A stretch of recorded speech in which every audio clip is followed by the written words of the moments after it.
সাংবাদিক বন্ধু বান্ধৱীসকল বহাগ বিহুৰ প্ৰাক মুহূৰ্তত আমাৰ অসমবাসী ৰাইজৰ বাবে এটা অত্যন্ত সুখৰ বিষয় উত্তৰ পূব ভাৰতৰ প্ৰথমটো ৰবটিক সাৰ্জাৰী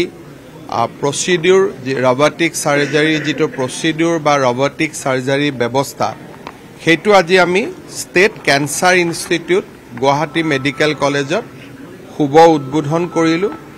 আজিৰ পৰা আমাৰ পেশেন্ট সকলে ইয়াতে ৰবটিক সাৰ্জাৰীৰ জৰিয়তে কৰ্কট ৰোগ বা আন ৰোগৰ অস্ত্ৰোপচাৰ কৰিব পাৰিব ভাৰত চৰকাৰে আগবঢ়োৱা 15 কোটি টকাৰে এটা আত্মনিৰ্ভৰশীল ভাৰতৰ প্ৰডাক্ট SSI মন্ত্ৰ 2.0 এই মেচিনটো আজি আমি ইয়াত ইনষ্টল কৰিছো এই মেচিনটোৰ বিশেষত্ব এইটোৱে হৈছে যে ইয়াক সাৰ্জাৰী কৰোতে ডক্টৰে হাতেদি কৰাৰ প্ৰয়োজন নাই ডক্টৰ মাত্ৰ কম্পিউটাৰত বহি থাকিব কম্পিউটাৰত AR VR ৰ জৰিয়তে সাৰ্জিক্যাল যেটো প্ৰচিডিউৰ কৰিব সেই এৰিয়াটো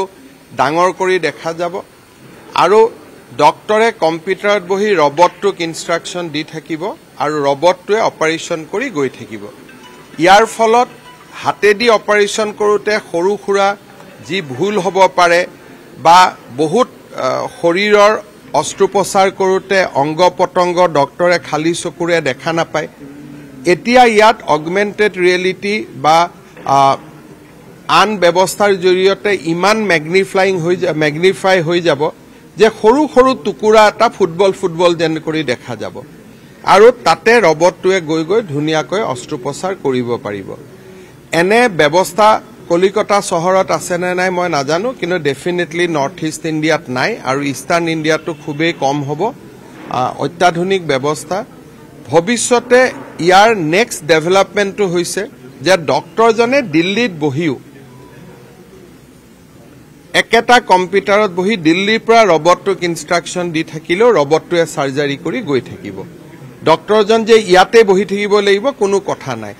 গতিকে যেটো কনসেপ্ট আছিল 5G 6G ওলোৱাৰ সময়ত যে আমেৰিকাৰ পৰা ডক্টৰেও গুৱাহাটীত অপাৰেচন কৰিব পাৰিব তেনেকুৱা ব্যৱস্থা আমি ইয়াৰ নেক্সট ডেভেলপমেন্ট বুলি ক'ব পাৰো বৰ্তমান ডক্টৰজন ৰুমতে থাকিব কিন্তু সাৰ্জাৰী টেবুলখন দূৰত থাকিব ডক্টৰজন বহুত দূৰত থাকিব ডক্টৰজনে মাত্ৰ কম্পিউটাৰত চাব তেওঁৰ গাত তেজু নালাগে তেওঁ কেচিও লব নালাগে তেওঁ একো ইনস্ট্ৰুমেন্ট লব নালাগে ডক্টৰজনে মাত্ৰ কম্পিউটাৰত অপাৰেট কৰি থাকিব আৰু ৰবটটোৱে ডক্টৰজনৰ কথা মতে সাৰ্জাৰী কৰি গৈ থাকিব আপুনি বিচৰা বাতৰি পাব কেৱল নিউজ 18 এপত নিউজ 18 এপ ডাউনলোড কৰিবলৈ স্ক্যান কৰক এই QR কোড গুগল প্লে ষ্টৰতো পাব এই নিউজ 18 এপ